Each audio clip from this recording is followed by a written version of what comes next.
ফিলিস্তিন রাষ্ট্র না হওয়া পর্যন্ত ইসরায়েলের সঙ্গে সম্পর্ক স্থাপন করবে না সৌদি আরব।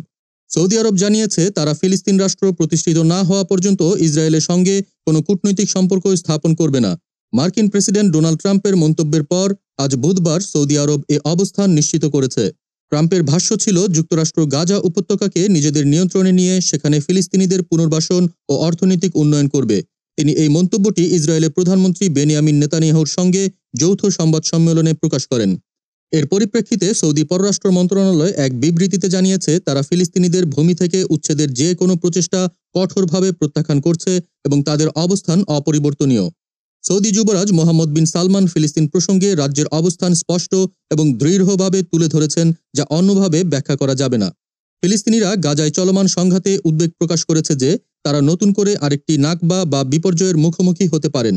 1948 সালে ইসরায়েল রাষ্ট্র প্রতিষ্ঠার সময় লাখ লাখ ফিলিস্তিনিকে তাদের জন্মভূমি থেকে উচ্ছেদ করা হয়েছিল, যা ইতিহাসে নাকবা নামে পরিচিত। মধ্যপ্রাচ্যে সৌদির কূটনৈতিক নীতি গুরুত্বপূর্ণ ভূমিকা পালন করে এবং ট্রাম্প ও ইসরায়েলের জন্য এটি একটি বিশেষ চ্যালেঞ্জ হয়ে দাঁড়িয়েছে। যুক্তরাষ্ট্র দীর্ঘদিন ধরে সৌদি আরবের সঙ্গে কূটনৈতিক সম্পর্ক স্থাপন করতে চেয়েছিল, যাতে দেশটি ইসরায়েলকে স্বীকৃতি দেয় এবং সম্পর্ক স্বাভাবিক করে। তবে 2023 সালের অক্টোবরে গাজা যুদ্ধের পর সৌদি আরব এ ধরনের আলোচনা স্থগিত করে দেয়, কারণ ইসরায়েলের সামরিক অভিযানে আরব বিশ্বে ব্যাপক ক্ষোভ সৃষ্টি হয়। ট্রাম্প ইচ্ছা করেছিলেন সংযুক্ত আরব আমিরাত ও বাহরাইনের মতো সৌদি আরবও ইসরায়েলের সঙ্গে সম্পর্ক স্থাপন করুক।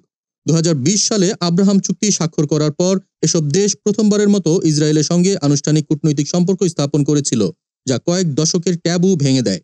সৌদি আরবের মতো প্রভাবশালী একটি দেশ যদি ইসরায়েলের সঙ্গে সম্পর্ক স্থাপন করে, তবে তা কূটনৈতিক দিক থেকে একটি বড় জয় হিসেবে দেখা হবে, কারণ সৌদি আরব শুধু মধ্যপ্রাচ্যে নয়, পুরো মুসলিম বিশ্বের উপর ব্যাপক প্রভাব রাখে এবং একটি বিশ্বের বৃহত্তম তেল রপ্তানিকারক দেশ।